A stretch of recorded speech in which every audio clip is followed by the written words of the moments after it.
Well, because I haven't done any metal detecting 25 years, been busy being the police in 3 continents, but I started back up with this fantastic MineLab machine. I really like it compared to the old timer I had. This is really advanced. I like it a lot. You have a lot of control over what's going on. Here's how I kind of relearn, is put out coins that I know what they're made of on concrete, because it'll make the same sound as they would if underground, is my estimation. You guys can correct me, and I'm sure you will if I'm wrong. But here's a penny copper.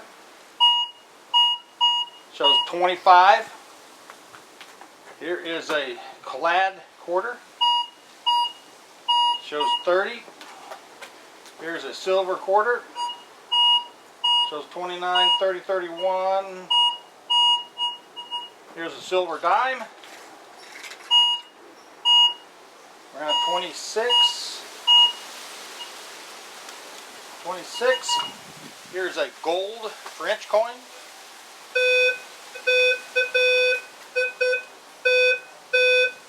Actually, it shows 17. Here's a silver dollar.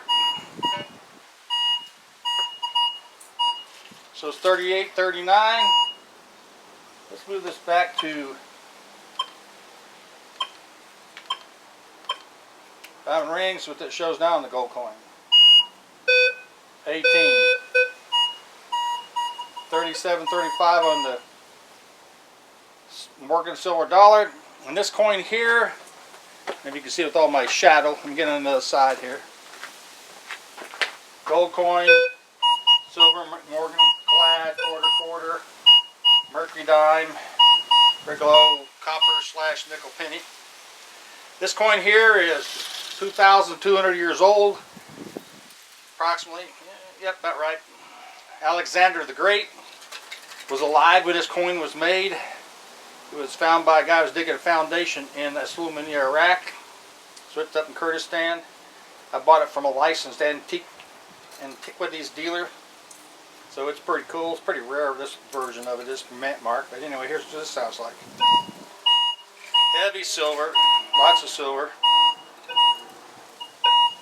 30, 31, 29 to 31 on this one. So, I'm surprised the gold coin doesn't bring up more than that. It's not a very big gold coin, but it's still gold. So that's how I train myself to what I'm looking for. Of course, I found lots of, in my trip to the farms in another state, I found tons and tons of screws and everything else. Like someone posted in one of the sites, Facebook sites, said, 10,000 nails and then you find something. So anyway,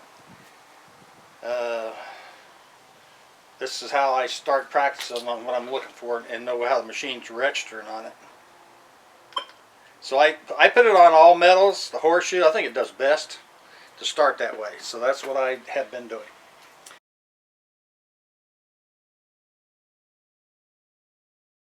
This is Glenn Thompson, Warriors and Sheepdogs, and today and the other day up in the farms, we have 3 farms up there that were, we had 3 farms up there that were homesteaded in 1868 or so. One of them is ghost town now. It was about 1873, got hit by a tornado. Tore up a lot of houses and stuff. And that was one of the fields I was out in at my MineLab. Went berserk because of all the nails. I found lots of old-time roofing tack nails, regular kinds of nails. I didn't find any square nails, but I'm sure they're there. So I went closer to the old well there, and there'd been some dirt laid around it and work done to it, so there was nothing around the well. But I'm going to revisit that place several times probably. It's a few hundred miles from here. And I made a couple trips. One time I got rained out, monsoon. So I went back up, So it's about 500-mile round trip. And found some stuff under over at an old house that's still standing. Under a clothesline, I found a little car. He'll have a picture of it in my article.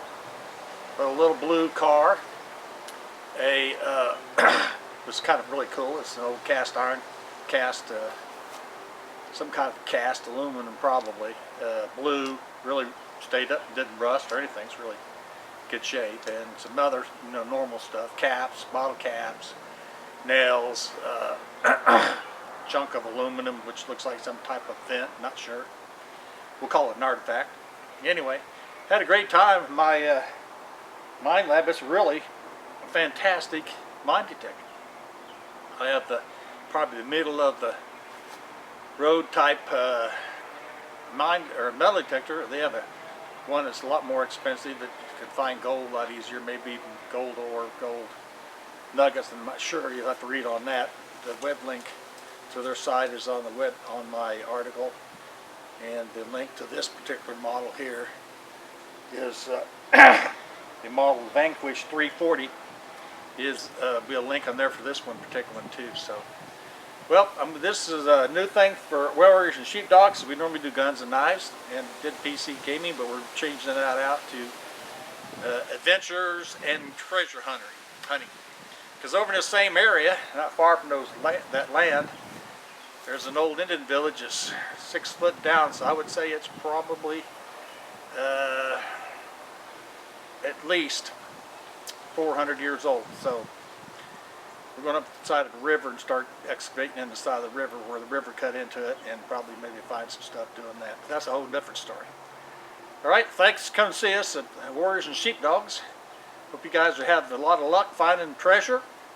Hope you find somebody's gold cookie jar or gold canning jar full of gold coins and stuff buried. That's be the find to have. So y'all hunt safely and ask permission to go on the property, and be blessed.